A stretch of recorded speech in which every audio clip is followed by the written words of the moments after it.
താത്രിക ഭാഗം 11. മുകളിലത്തെ മുറിയിലെ ചാരുകസേരയിലിരിക്കുകയായിരുന്നു പ്രഭാകരൻ. അപ്പോഴാണ് ഫോണടിച്ചത്. അയാൾ ഫോണെടുത്ത് നോക്കി. അപ്പോൾ അയാളൊന്ന് വിരണ്ടു. മീനുവിനെ കാണാതായത് അറിഞ്ഞിട്ടുള്ള വിളിയാണോ? എന്ത് ചെയ്യണം? എടുക്കണോ? അയാൾ ആലോചിച്ചു. പിന്നെ ഒന്നും അറിയാത്ത ഭാവത്തിൽ എന്തും വരട്ടെ എന്ന് കരുതി കോൾ എടുത്തു. ഹലോ, എൻ്റെ മീൻ എവിടെയുണ്ട്? കോൾ എടുത്തപാടെ അവൻ ചോദിച്ചു. അയാളൊന്ന് പരിങ്ങി. മീനുവോ? അത് എനിക്കെങ്ങനെ അറിയാം? അയാൾ പാതറിക്കൊണ്ട് ചോദിച്ചു. എന്നോട് വേണ്ട അച്ഛൻ്റെ നാടകങ്ങളിൽ. ജനിച്ച അന്നു മുതൽ കാണുന്നതാണ് ഞാൻ നിങ്ങളെ. എനിക്കറിയാം. എൻ്റെ മീനുവിനെ കാണാതായതിനു പിന്നെ നിങ്ങളാ. പറ, എൻ്റെ മീനുവിനെ നിങ്ങൾ എന്താ ചെയ്തത്? അവൻ രോഷത്തോട് ചോദിച്ചു. അപ്പോൾ വാക്കുകൾ സൂക്ഷിച്ചുപയോഗിക്കണം. ഞാൻ നിൻ്റെ അച്ഛനാണ്. അതെ, അതുകൊണ്ട് തന്നെയാണ് ഞാൻ ഇന്നും നിലവിട്ടൊന്നും പറയാത്തത്. അച്ഛ, ഇത് വേണ്ട. അവൾ വെറുതെ വിട്ടേക്ക്. ഇല്ല, വേദനിക്കേണ്ടി വരും ഒരുപാട്. അവന് സ്വരം ഇടറി. പ്രഭാകരൻ വല്ലാതായി. എൻ്റെ ജീവൻ അവൾക്ക് എന്തെങ്കിലും സംഭവിച്ച പിന്നെ ഈ മകനെയും മറക്കേണ്ടി വരും നിങ്ങൾക്ക്. എന്തു ചെയ്യുമ്പോഴും അതോർക്കണം. അതും പറഞ്ഞ് അവൻ ഫോൺ കട്ട് ചെയ്തു. പ്രഭാകരനെ എന്ത് ചെയ്യണമെന്നറിയാതെ നിന്നു. ഈ സമയം ശങ്കരനും ശിവരാമനും സൗദാമനെയും അവിടേക്ക് വന്നു. എന്താ അളിയാ, അപ്പോഴാണ് വിളിച്ചത്? ശങ്കരൻ ചോദിച്ചു. അവനെന്താ പറഞ്ഞത്? അവന് സംശയമുണ്ട് നമ്മളാണ് അവളെ കടത്തിക്കൊണ്ടുപോയത് എന്ന്. ഒരു താക്കീതോടെയാണ് അവൻ സംസാരിച്ചത്. പ്രഭാകരൻ പറഞ്ഞു. എല്ലാവരും ഒന്ന് ഭയന്നു. അവനെങ്ങാനും ഇങ്ങോട്ടേക്ക് വരുമോ? മീനുവിൻ്റെ കാര്യത്തിൽ അവനൊന്നും നോക്കില്ല. ലീവ് കിട്ടിയില്ലെങ്കിൽ ജോലി വേണ്ടെന്ന് വെച്ച് പോലും വരും അവൻ. സൗദാമിനി പറഞ്ഞു. മാത്രമല്ല, ആ സുഗണൻ്റെ നേതൃത്വത്തിൽ നാട്ടുകാർ അന്വേഷണം തുടങ്ങിയിട്ടുണ്ട്. അവളെങ്ങാനും കണ്ടെത്തിയാൽ. അല്പം ഭീതിയോടെ ശങ്കരൻ പറഞ്ഞു. എങ്ങനെ കണ്ടെത്താനാ? നമ്മുടെ പഴയ തറവാട്ടിലല്ലേ അവളുള്ളത്. ആകെ കാട് പിടിച്ച് കിടക്കുന്ന സ്ഥലമാണ്. പാമ്പിനെ പിടിച്ച് ആരും അങ്ങോട്ട് പോവില്ല. മാത്രമല്ല, അത് നമ്മുടെ സ്ഥലമായതുകൊണ്ട് പുറമേക്കാരും അവിടേക്കൊന്നും എത്തി നോക്കുക കൂടിയില്ല. ശിവരാമൻ പറഞ്ഞു. പ്രഭാകരൻ്റെ മുഖത്ത് എന്തോ ഭീതി നിറഞ്ഞു. അളിയൻ എന്താ ഒരു പരിഭ്രമം പോലെ? ശങ്കരൻ ജയിച്ചു. ഒന്നുമില്ല. അളിയൻ വിഷമിക്കേണ്ട. എല്ലാം നമ്മൾ വിചാരിച്ചതുപോലെ നടക്കും. നോക്കിക്കോ.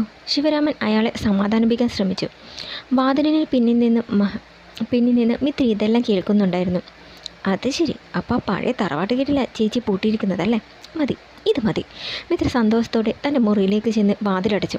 പിന്നെ ഫോണെടുത്ത് ടോണിയുടെ നമ്പർ ഡയൽ ചെയ്തു. മായയോട് എന്ത് പറയും എന്നാലോചിച്ച് വഴിയരികിൽ നിൽക്കുകയായിരുന്നു അയാൾ. അപ്പോഴാണ് മിത്രയുടെ കോൾ വന്നത്. അയാളൊന്ന് സംശയിച്ചു. പിന്നെ ഫോൺ എടുത്തു. മാഷി, ഇത് ഞാനാ, മിത്ര. എന്താ മിത്ര? മീനി ചേച്ചി ഞങ്ങളുടെ ആ പഴയ തറവാട്ട് വീട്ടിലുണ്ട്. അവൻ പറയുന്നത് കേട്ട് അയാളുടെ മുഖം വിടർന്നു. നേരാണോ ഈ പറയുന്നത്? സത്യം. അമ്മാമാർ പറയുന്നത് ഞാൻ കേട്ടതാ. എത്രയും പെട്ടെന്ന് അവിടേക്ക് നിന്ന് ചേച്ചി രക്ഷിക്ക്. നിറയെ ഇഴജന്തുക്കളുള്ള സ്ഥലമാണ്. ശരി മിത്ര, ഒത്തിരി നന്ദി.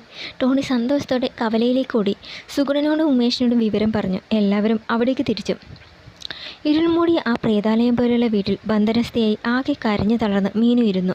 ഇരുട്ടിൽ ചീവീടുകളുടെയും രാപക്ഷികളുടെയും ശബ്ദം കേട്ട് അവൾ ഭയന്നു. കൈ പിന്നിലേക്കാക്കി കിട്ടിയതിനാൽ ഒരു രക്ഷയുമില്ല. പെട്ടെന്ന് എന്തോ ശബ്ദം കേട്ട് അവൾ ഞെട്ടി ചാടി എഴുന്നേറ്റു.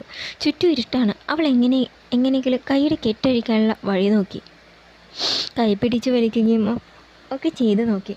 കെട്ടിനൽപ്പം അയവ് വന്നു. അവൾക്കല്പം ആശ്വാസം തോന്നി. പിന്നെ എഴുന്നേറ്റ് ചുറ്റും നോക്കി. അവിടെ തുരുമ്പെടുത്ത ഒരു ഇരുമ്പ് കട്ടിൽ അവൾ കണ്ടു. അതിൻ്റെ അരികിന് നല്ല മൂർച്ചയുണ്ട്. അവൾ അതിനടുത്തേക്ക് ചെന്ന് ആ കയർ അവൾ മുറിക്കാൻ ശ്രമിച്ചു. ഒരു ശീൽക്കാരൻ കേട്ട് അവൾ ഞെട്ടി തിരിഞ്ഞു നോക്കി. പണം വിടർത്തി നിൽക്കുന്ന മൂർഖനെ കണ്ട് അവൾ ഞെട്ടി.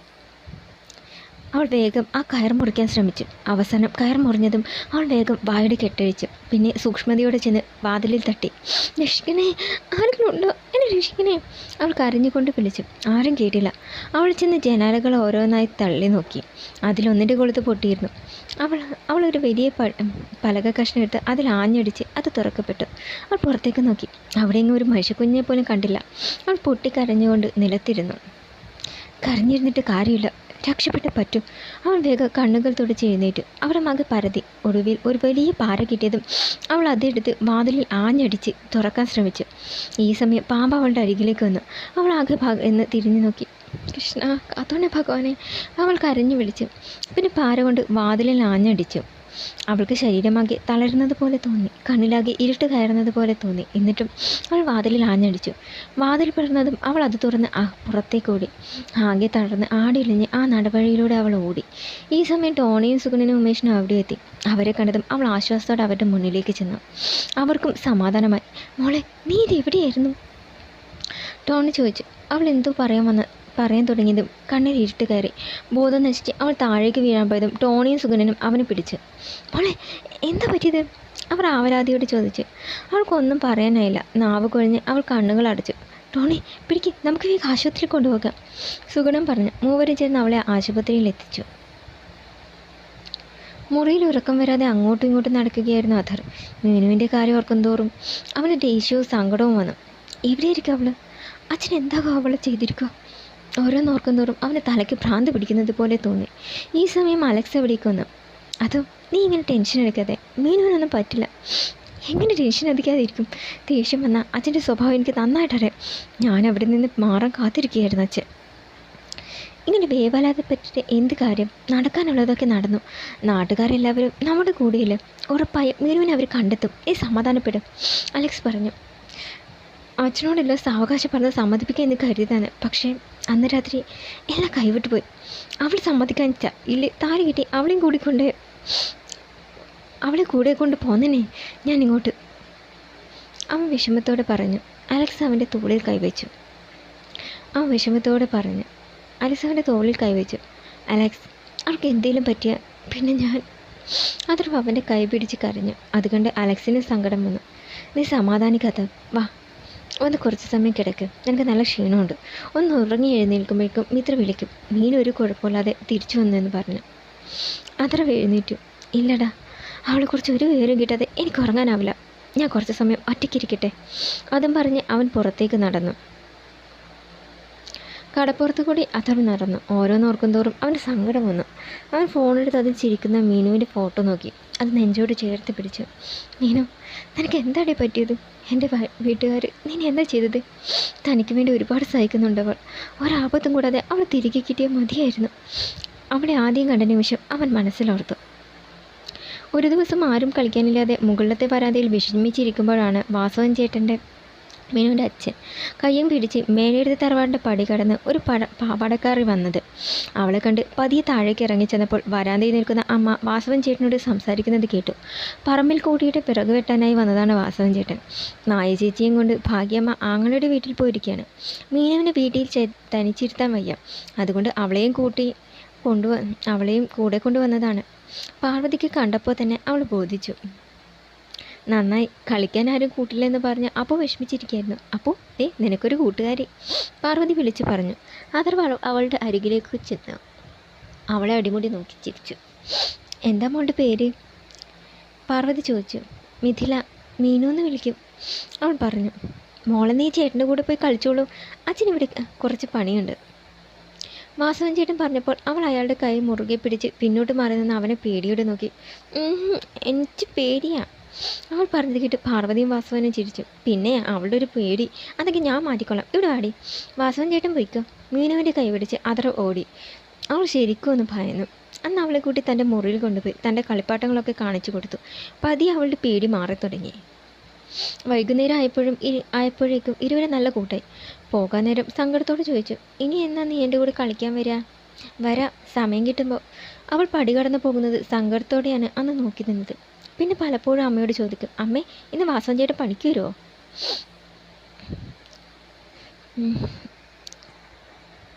പുറത്തു പോയി കളിക്കാൻ പെർമിഷൻ കിട്ടിയതോടെ കുറേ കൂട്ടുകാരെ കിട്ടി. ഇടയ്ക്കൊക്കെ അവളെ കാണാറുണ്ടായിരുന്നു.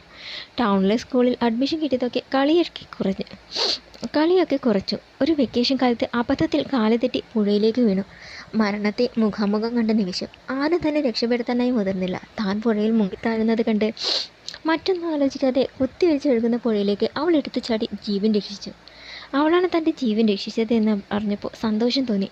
അവളെ കണ്ട് നന്ദി പറഞ്ഞു. ആ കാഴ്ച അന്നേ മനസ്സിൽ കൊളുത്തിയിരുന്നു.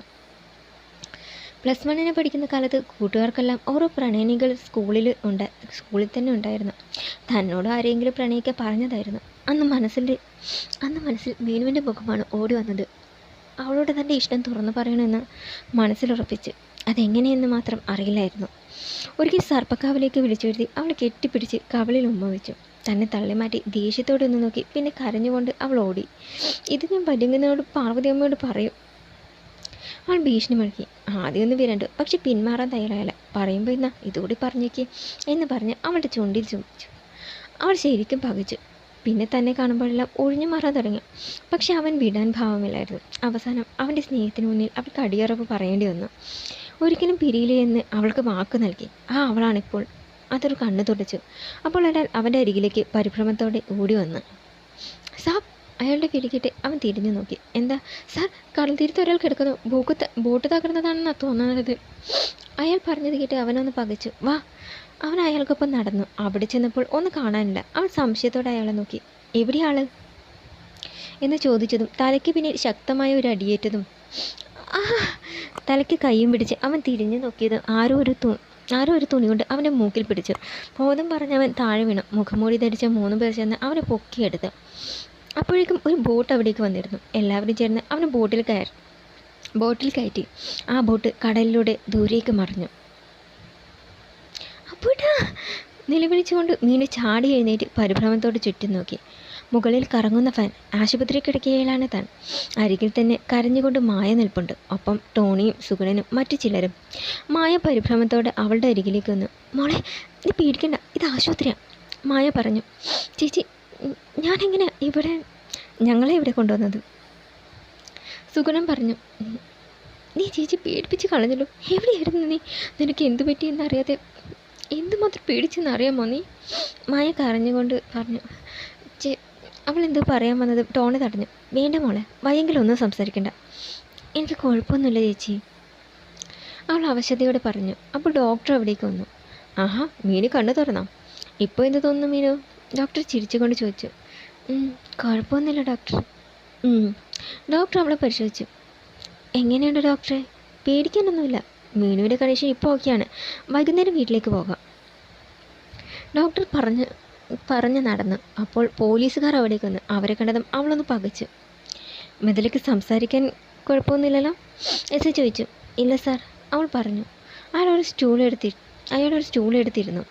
എന്താ സത്യത്തിൽ സംഭവിച്ചു? കുട്ടി ആരെങ്കിലും തട്ടിക്കൊണ്ടു പോയതാണോ? അവളൊന്ന് പരിങ്ങി എല്ലാവരും നോക്കി. അവരും പരസ്പരം നോക്കി. പറയൂ, കുട്ടി ആരെങ്കിലും തട്ടിക്കൊണ്ടു പോയതാണോ? അല്ല, അവൾ പറഞ്ഞത് കേട്ട് എല്ലാവരും പരസ്പരം നോക്കി. പിന്നെ എങ്ങനെ കുട്ടി ആ കാട്ടുപാതയിൽ വന്നു? അവളൊന്ന് പതറി. അത് ഞാൻ കാട്ടിൽ മരുന്ന് പറിക്കാനായി പോയതാ. വിഷമുള്ളിലുള്ള മരുന്ന് പറിക്കാൻ. അയാൾ നെറ്റിച്ചൊഴിച്ചു. വിഷമുള്ളിലുള്ള മരുന്നോ? ആ, കാട്ടിലൊരു മുൾച്ചെടിയുണ്ട്. അത് ദേഹത്ത് കൊണ്ട മരിക്കും. അതിനുള്ള പച്ചമരുന്ന് അക്കരക്കാട്ടിലുള്ളത്. വൈദ്യര് പറഞ്ഞ് ഞാനത് പറിക്കാൻ പോകാറുണ്ട്. കാട്ടിൽ വിറക് ശേഖരിക്കാൻ പോകുന്നവർ ആ മുള്ളുകൊണ്ട് വൈദ്യരുടെ അടുത്ത് വരാറുണ്ട്. കാട്ടിലൂടെ നടക്കുന്നതിനിടയ്ക്ക് കാല് തട്ടി വീണു. കല്ലിൽ തലയിടിച്ച് എൻ്റെ ബോധം പോയി. ബോധം തെളിഞ്ഞപ്പോൾ രാത്രി പിന്നെ എഴുന്നേറ്റ് നടന്നു. ഇതാ സംഭവിച്ചത്, അവൾ പറഞ്ഞു. എസ് ഐ അവളെ ഒന്ന് ഇരുത്തി നോക്കി. ഇത് തന്നെയാണല്ലോ സംഭവിച്ചത്? അതെ സാർ, അവൾ പറഞ്ഞു. ശരി. പോലീസുകാർ പോയി. എല്ലാവരും അവളുടെ അരികിലേക്ക് വന്നു. ഇതല്ല സത്യത്തിൽ സംഭവിച്ചെന്ന് ഞങ്ങൾക്കറിയാം. മോൾ എന്തിനാ കള്ളം പറഞ്ഞത്? മായ ചോദിച്ചു. അത് എന്തൊക്കെയായാലും നമ്മളെ ഒരു കാലത്ത് സഹായിച്ചത് അവരല്ലേ. അവിടുത്തെ ഉപ്പും ചോറും തിന്ന് വളർന്നവരല്ലേ നമ്മൾ. സത്യത്തിൽ തെറ്റ് ചെയ്തത് ഞാനാ. അതിനൊരു ശിക്ഷയായി ഞാൻ ഇതിൽ കാണുന്നുള്ളൂ. എനിക്ക് ആരോടും ദേഷ്യമില്ല, അവൾ പറഞ്ഞു. നീ ക്ഷമിച്ചിട്ട് കാര്യമില്ല. അതോട് ക്ഷമിക്കുമെന്ന് കരുതണ്ട. ഏതായാലും ഞാൻ ഇറങ്ങുക. എന്തെങ്കിലും ആവശ്യമുണ്ടെങ്കിൽ വിളിച്ചാൽ മതി. അതും പറഞ്ഞ് സുഗുണം പുറത്തേക്ക് നടന്നു. ചേച്ചി, അപ്പൂട്ടൻ അറിഞ്ഞു വിവരം. മിത്ര വിളിച്ച് പറഞ്ഞിരുന്നു, മായ പറഞ്ഞു. മീനാകെ വിഷമിച്ചു. നീ വിഷമിക്കണ്ട. നിന്നെ തിരിച്ചു കിട്ടിയാലും അവനോട് വിളിച്ച് പറഞ്ഞു കാണും. നിനക്ക് നല്ല ക്ഷീണമുണ്ട്, വിശ്രമിക്കേ. മായ, ഞാനിപ്പോൾ വരാം. അതും പറഞ്ഞ് ടോണി പുറത്തേക്ക് നടന്നു. മീനു കട്ടിൽ കിടന്നു. ഈശ്വര, ഇനി എന്തൊക്കെയാണ് സംഭവിക്കാൻ പോകുന്നത്? അപ്പൂട്ടൻ എന്തൊക്കെയോ കാട്ടിക്കൂട്ടു എന്ന് പറയാൻ വയ്യാലോ. കാത്തോണേ ദൈവമേ, അവൾ കണ്ണടച്ച് പ്രാർത്ഥിച്ചു. അളിയ അളിയ! പരിഭ്രമത്തോടെ ശിവരാമൻ അകത്തേക്ക് ഓടി വന്നു. പ്രഭാകരനും സൗദാമിനിയും ശങ്കരനും വിളിക്കേട്ട് അയാളുടെ മുകളിലേക്ക് വന്നു. എന്താടാ? അളിയ ആകെ കൊഴിഞ്ഞു. ആ പെണ്ണ് രക്ഷപ്പെട്ടു. അത് കേട്ട് എല്ലാവരും ഞെട്ടി. എന്ത്? അതെ, ആ സുഗുണനും ടോണിയാക്കി കൂടി അവളെ കണ്ടെത്തിയത്. ഇപ്പോൾ ആശുപത്രിയില്ല, കുഴപ്പമൊന്നുമില്ലെന്നാ അറിയാനായത്. ശങ്കരൻ ഭീതിയോട് പറഞ്ഞു. സൗദാമിനിയും ശിവരാമനും ആകെ ഭയന്നു. പ്രഭാകരൻ തളർച്ചയോടെ കസേരയിലിരുന്നു. ഈശ്വര, പോലീസ് കേസായതാ. ബോധം വന്ന അവൾ ഉണ്ടായതെല്ലാം പറഞ്ഞ് തീർന്നല്ലോ ഭഗവാനെ എല്ലാം. സൗദാമിനി പറഞ്ഞു. അതാദ്യമേ ആലോചിക്കണമായിരുന്നു. പാർവതി അവിടേക്ക് വന്നു, ഒപ്പം ഇത്രയും. ഞാൻ ആദ്യമേ പറഞ്ഞതാ അവളെ വെറുതെ വിട്ടേക്കാൻ, പക്ഷെ കേട്ടില്ല. നിങ്ങൾ എന്ത് ചെയ്താലും മീനുവിനെ ഒരു ചുക്കും ചെയ്യാൻ നിങ്ങൾക്കാവില്ല. എല്ലാവരെയും സ്നേഹിക്കാനേ അവൾക്കറിയൂ. അതുകൊണ്ട് തന്നെ ദൈവമുണ്ട് അവളുടെ കൂടെ. അവൾ പോലീസുകാരോട് സത്യം പറഞ്ഞില്ലെന്നാണ് അറിഞ്ഞത്. കാട്ടിൽ മരുന്ന് പറിക്കാൻ പോയപ്പോൾ കാല് തട്ടി വീണ് ബോധം പോയി എന്നൊക്കെയാണ് അത്ര പറഞ്ഞത്. ശിവരാമൻ പറഞ്ഞു. അത് അവളുടെ മനസ്സിൻ്റെ നന്മ. അത് നിങ്ങൾക്കാർക്കും അറിയില്ലല്ലോ. അവളുടെ ഉദയത്തിലാണ് മേലെടുത്ത തറവാറിൻ്റെ മാനം ഉരിഞ്ഞു വീഴാതിരുന്നത്. ഇല്ലേ, എല്ലാവരെയും കയ്യാമം വെച്ച് പോലീസ് കൊണ്ടുപോയാനെ. പാർവതി പറഞ്ഞു. പാർവതി, പ്രഭാകരൻ ചീറി. എന്നോട് രോഷം കൊണ്ടിട്ട് കാര്യമില്ല. പോലീസുകാരോട് അവൾ സത്യം പറഞ്ഞില്ലെന്ന് വരാം. അവൾ നിങ്ങളോട് ക്ഷമിക്കും. പക്ഷേ നമ്മുടെ മോൻ നിങ്ങളോട് ക്ഷമിക്കുമെന്ന് കരുതണ്ട. നിങ്ങളോടൊന്നല്ല, ആരോടും. എല്ലാവരെയും നോക്കി അവൾ പറഞ്ഞു നടന്നു. എല്ലാവരും ഒന്ന് ഞെട്ടി. വല്യമ്മായ പറഞ്ഞത് നേരാ. അപ്പോട്ടം വരട്ടെ, ബാക്കി അപ്പോൾ കാണാം. ഏതായാലും അമ്മ പെട്ടിയൊക്കെ തയ്യാറാക്കി വെച്ചോ, സൗദാമിനിയോട് പറഞ്ഞ് മിത്ര നടന്നു. എല്ലാവരും പരസ്പരം നോക്കി. പിന്നെ പതിയെ അവിടെ നിന്നും പോയി. ചുവരും ചാരി കണ്ണടച്ചിരിക്കുകയായിരുന്നു മീനു. പെട്ടെന്ന് അവൾ ഞെട്ടലോടെ കണ്ണു തുറന്നു. അപ്പോട്ടാ, അവൾ കിതച്ചുകൊണ്ട് വിളിച്ചു. പിന്നെ ചുറ്റും നോക്കി. സമയം എന്തായി? ഇതുവരെയായിട്ടും അപ്പോട്ടിനൊന്നും വിളിച്ചു കണ്ടില്ലല്ലോ. എന്നെ കണ്ടെത്തിയ കാര്യം അപ്പോട്ടിന് അറിഞ്ഞു കാണില്ലേ? മീനു ആലോചിച്ച്. പിന്നെ മേശയിലേക്ക് നോക്കി. പറഞ്ഞതുപോലെ ഫോൺ എടുക്കാതെയല്ലേ താൻ പോയത്. ഇനി എങ്ങനെ അപ്പോട്ടിനൊന്ന് വിളിക്കാം? അവൾ ആലോചിച്ചു. അപ്പോൾ വാതിൽ തുറന്ന് മായ അകത്തേക്ക് വന്നു. ഫ്ലാസ്കും ഉണ്ട്. ആ, നീ എഴുന്നേറ്റോ, പോയി മുഖം കഴുകി വാ, ചായ കുടിക്കാം. മായ ഫ്ലാസ്കും പാഴ്സലും മേശമേൽ വെച്ചു. ടോണിച്ചേട്ടൻ എന്താ ചേച്ചി? മാഷി വീട്ടിലേക്ക് പോയിരിക്കുക. ഇന്നലെ രാത്രി മുഴുവനും നിന്നെ തേടിയിൽ അഴച്ചിലായിരുന്നല്ലോ. കുളിച്ച് വേഷമൊക്കെ മാറി വരാൻ പറഞ്ഞ് ഞാൻ തന്നെയാ വീട്ടിലേക്ക് പറഞ്ഞു വിട്ടത്. മായ ചായ ഗ്ലാസ്സിൽ പറഞ്ഞു. മീൻ എഴുന്നേറ്റ് ബാത്റൂമിൽ ചെന്ന് വായും മുഖമൊക്കെ കഴുകി വന്ന് ചായയും വാങ്ങി കട്ടിലിരുന്നു. കഴിക്കുന്നില്ലേ നീ? കുറച്ച് കഴിയട്ടെ. ചേച്ചിയുടെ ഫോണൊന്ന് തരുമോ? മായ സംശയത്തോടെ അവളെ നോക്കി. ഫോണോ? എന്തിനാ? അത് അപ്പൂരിനെ വിളിക്കാനാ. എന്നെ കണ്ടെത്തിയ കാര്യം അപ്പൂരിനെ അറിഞ്ഞു കാണാൻ വഴിയില്ല. അറിഞ്ഞിരുന്നേ വിളിക്കുമായിരുന്നല്ലോ. ഞാനൊന്ന് വിളിച്ച് സംസാരിക്കട്ടെ. മായ ഒന്നും വേണ്ടതെ മുഖം കുനിച്ച് നിന്നു. ചേച്ചി, അപ്പൂരുടെ പാവ. അവിടെ ഇരുന്ന് ഒരു ഇരിക്കപ്പുറത്തി ഉണ്ടാവില്ല. ചിലപ്പോൾ ഇങ്ങ് പോന്നെന്നും വരും. അങ്ങനെ വന്നാൽ എന്താ ഉണ്ടാകുന്നത് എന്ന് പറയാൻ പറ്റില്ല. വല്യങ്ങുന്ന ഇതിന് പിന്നിലെന്ന് സംശയം ഉണ്ടാകും. അതൊന്ന് പറഞ്ഞ് സമാധാനിപ്പിച്ചില്ലേ എന്ത് കാഹളം ഉണ്ടാക്കാൻ പോകുന്നതെന്ന് എനിക്കറിയില്ല. മായ ഗൗരവത്തോടെ അവളെ നോക്കി. പിന്നെ ഫോൺ നൽകി. അവൾ നമ്പർ ഡയൽ ചെയ്തു. ഔട്ട് ഓഫ് കവറേജ് എന്ന മെസ്സേജ് ലഭിച്ചു. വീണ്ടും വിളിച്ചു. പിന്നീട് സ്വിച്ച് ഓഫ് എന്ന മറുപടി കിട്ടി. മീനു എന്ന വല്ലാതെ. ഫോൺ സ്വിച്ച് ഓഫാ ചേച്ചി. ഓഫീസിലോ മറ്റോ ആയിരിക്കും. കുറച്ച് കഴിഞ്ഞ് വിളിച്ചു നോക്ക്, മായ പറഞ്ഞു. പെട്ടെന്ന് വാതിൽ തുറന്ന് മിത്ര അകത്തേക്ക് വന്നു. അവളെ കണ്ടാലും രണ്ടാളും സന്തോഷത്തോടെ ചിരിച്ചു. അല്ല, ഇതാണ് മിത്രയോ? വാ.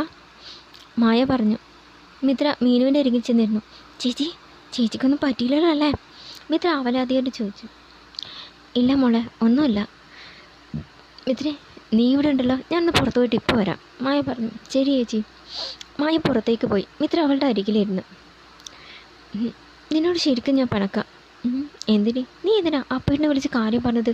ആ പാവ അവിടെ കിടന്ന് ഒരുക്കുമായിരിക്കും, മീന വിഷമത്തോടെ പറഞ്ഞു. ആഹാ, അതാ ഇപ്പോൾ കുഴപ്പം. ഞാനങ്ങനെ വിളിച്ച് പറഞ്ഞത് കൊണ്ട് അപ്പൂട്ടൻ അമ്മാവനെ വിളിച്ച് നല്ലോണം പറഞ്ഞു. അത് കേട്ടപ്പോൾ എല്ലാവരും ശരിക്കും വരണ്ട. അപ്പോഴാണ് ചേച്ചി തറവാട്ടിലുള്ള കാര്യം അവർ പറയുന്നത് കേട്ടത്. ഉടനെ തന്നെ വേറെ മാഷി വിളിച്ച് പറയിച്ചു. ഞാൻ ശരിക്കും പിടിച്ചിരുന്നു. എഴുചന്തുക്കളൊക്കെയുള്ള സ്ഥലമല്ലേ. ചേച്ചി തിരിച്ചു കിട്ടിയെന്ന് പറഞ്ഞപ്പോഴാണ് ശ്വാസം നേരെ വീണത്. മീന ചിരിച്ചു. ഒരു പാമ്പൻ്റെ ജീവൻ എടുക്കേണ്ടതായിരുന്നു, കഷ്ടിച്ച രക്ഷപ്പെടുത്ത്. അത് പറഞ്ഞപ്പോഴോർത്ത് എന്നെ തിരികെ കിട്ടിയ കാര്യം അപ്പൂരിനോട് പറഞ്ഞു. ഇല്ല, ചേച്ചി ആശുപത്രിയിലുണ്ടെന്ന് അറിഞ്ഞത് മുതലേ വല്യമ്മയ്ക്ക് ഇരിക്കപ്പുറത്തി ഉണ്ടായിരുന്നില്ല. ചേച്ചി വന്ന് കാണണമെന്നുണ്ടായിരുന്നു. വല്യമ്മാവനെ പേടിച്ചിട്ടാ. നീ പോയി അവളുടെ വിശേഷങ്ങളൊക്കെ അറിഞ്ഞു വാ എന്ന് പറഞ്ഞ് ഓടിച്ചത് തന്നെ. അതാ കാലത്തേക്ക് പോകുന്നത്, മിത്ര പറഞ്ഞു. ഞാൻ അപ്പൂരിനെ വിളിച്ചു, പക്ഷേ സ്വിച്ച് ഓഫ് എന്ന മറുപടി. എനിക്കെന്തോ ഒരു പേടി പോലെ തോന്നുന്നു, മീൻ അല്പം ആശങ്കയോടെ പറഞ്ഞു. ചേച്ചി വിഷമിക്കണ്ട, ഏട്ടൻ്റെ ഫ്രണ്ടിൻ്റെ നമ്പർ എൻ്റെ കയ്യിലുണ്ട്, അലക്സേട്ടൻ്റെ. നമുക്കൊന്ന് വിളിച്ച് നോക്കാം. പുള്ളിയുടെ കൂടെ അപ്പേട്ടനെപ്പോഴും ഉണ്ടാകാറ്. മിത്ര ഫോണെടുത്ത് നമ്പർ ഡയൽ ചെയ്തു. ഫോൺ ബെല്ലടിക്കുന്നത് കേട്ട് അലക്സ് പുതപ്പിനടിയിൽ കിടന്ന് ഒന്ന് ഞരങ്ങി. പുതപ്പ് മാറ്റി ഒന്ന് മൂരി നിവർന്ന ശേഷം അവൻ എഴുന്നേറ്റ് ഫോൺ എടുത്ത് നോക്കി. മിത്രയാണല്ലോ, ഇതെന്താ കാലത്ത് തന്നെ? അവൻ കോൾ എടുത്തു. ഹലോ, എന്താ മോളെ കാലത്ത് തന്നെ ഒരു വിളി? അവളൊന്ന് പരിങ്ങി. അത് അലക്സിൻ്റെ ഒരു ഗുഡ് ന്യൂസ് പറയാനാണ് വിളിച്ചത്. മീൻ ചേച്ചി തിരിച്ചു വന്നു. അത് കേട്ട് സന്തോഷത്തോടെ അവൻ ചാടി എഴുന്നേറ്റ്. ആണോ? എന്താ അവൾക്ക് സംഭവിച്ചത്? അതൊക്കെ പറയാം. ഏട്ടൻ ഇവിടെ വിളിച്ചിട്ടാണ് ഫോൺ സ്വിച്ച് ഓഫ് എന്നാണല്ലോ പറയുന്നത്. അടുത്തുണ്ടെങ്കിൽ ഒന്ന് കൊടുക്കുമോ? ഇവിടെ ഒരാൾ ആകെ ആദ്യ പിടിച്ചിരിക്കുക. മീനുവിനെ നോക്കി അവൾ പറഞ്ഞു. അലക്സ് അഥർവിൻ്റെ ബെഡിലേക്ക് നോക്കി. പിന്നെ ബാത്റൂമിലേക്ക് പോയി നോക്കി. അവിടെ അവനെ കാണാനില്ല. അലക്സിന് എന്താ പന്തികേട് തോന്നി. ഇവനിത് എവിടെ പോയി? അവനൊന്ന് ആലോചിച്ചു. പിന്നെ ഫോൺ എടുത്തു. മിത്ര, അവൻ നടക്കാൻ പോയിരിക്കാന്ന് തോന്നുന്നു. അവൻ വന്നാൽ ഞാൻ അങ്ങോട്ട് വിളിച്ചോളാം. ആണോ? എന്നാൽ ശരി. അവൾ ഫോൺ വെച്ച് അവളെ നോക്കി. ഏടെ നടക്കാൻ പോയിരിക്കുകയാണത്രേ. വന്നിട്ട് വിളിക്കാമെന്നാണ് അലക്സേട്ടൻ പറഞ്ഞത്. ഇപ്പം സമാധാനമായി ചേച്ചിക്ക്? അവൾ ചോദിച്ചു. എന്നൊന്ന് ചിരിച്ചേ. മീനു പുഞ്ചിരിച്ചു. പക്ഷേ എന്തുകൊണ്ടോ നെഞ്ചിനകത്തൊരു ഭാരം പോലെ അവൾക്ക് തോന്നി. തുടരും.